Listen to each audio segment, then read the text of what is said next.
who are not as fortunate as us, who can't stand up and defend themselves, who can't be the voice of the people. While we're here, I'm reminded that we need to think about Brother Martinez and his daughter who died at the border trying to become an American citizen and participate in America.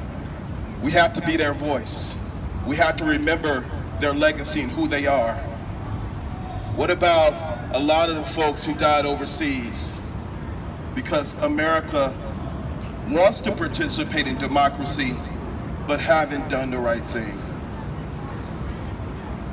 We're not against the American experiment, but we're against how America plays its part in oppressing people from around the world, and we have to stand up and say that it's time for it to stop. In a world where a Donald Trump can exist, I can guarantee you if you go back in the time, this is a repeat of the world where an Adolf Hitler exists, or Joseph Stalin existed, Idi Amin existed. Same thing, different face, different time, same person, same spirit. So we as a people have to stand up and finally say that we are tired. Sure, we may be able to get Donald Trump out, but what it is we can't take the time in the day and age for granted. We have got to be able to stand up and be a voice and continue on talking to the folks who think that this is not a game, that think this is a joke. We are here for real. I'm a minister. I am a voice of conscience, just like my other fellow brothers and all of the advocates on the front lines. And this is not for me, I'm gonna say this is not a situation of faith. It's not a situation of sexuality. It's not a situation of demographic. It's not a situation of financials. Now, true enough, all of those things are combined in how we fight. But for me, we have to think about this as we are standing for human life. This is about the survival of not only our country, but our future. Anytime you have a young lady who says that, should I be afraid? Should I not be afraid of my president? This is the message. Look at this young lady. This is the message that we need to look at. This is what's being sent out around the country. Our future and our generations are at stake. So we have to stand up.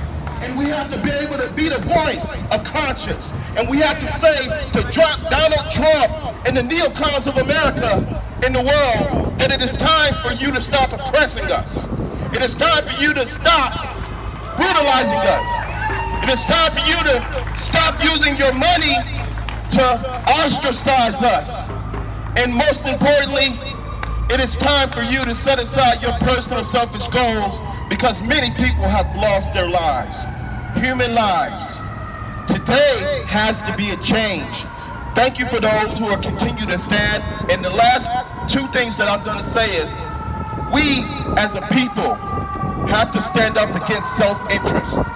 James Madison, as a president, once said, and I quote it a lot, we have to stand up against fractions. What are fractions? Fractions are people who act outside of public interest. And how do we stand against and defeat the fractions of this world? The Nazis, the totalitarians, the brutal Klan, folks of that nature. How do we stand up? We stand up and be a voice. We don't let ourselves be silenced. We fight. We continue fighting as long as we can. We don't let ourselves be silenced.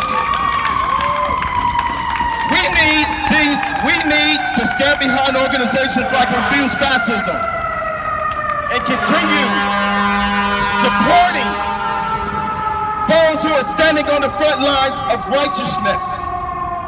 Lastly, I am asking for the church and evangelicals to stand up and be accountable for the community, because 61% of evangelicals put this man in office. The church has to be accountable for the wrongs that it's made, not just in the election of Donald Trump, but historically. We should be the voice of the people. We should be accountable, and we should follow the mission statement and our biblical marching orders. So I'm asking the evangelicals, where are you at? I see a few. My brother in the collar, I'm sure that there's a lot of people of faith here. We need to send a message to the church. Don't support totalitarianism. Don't support oppression. Stand up. It is time for us It is time. The last thing that I want to say, Jay, and thank you, Refuse Fascism, for putting this together and standing on the front lines day in and day out. I am one of the original signers of the Refuse Fascism statement from the New York Times. And I'll continue standing as a bishop. Over 25 churches, Freedom First International has stood on the front lines, and we are trying to change history, but we can't do it by ourselves. The last thing I want to say is we have to take the voice away from Washington. Where is the power? Power to the people is a serious concept. Let's take it like that. Where is the power? Look at the person standing next to you. You are the power. You can defeat this. We can change the dynamic and the narrative. It is up to us. This is not a speech. I am speaking from my heart, and I'm speaking from facts. We can change what's going on.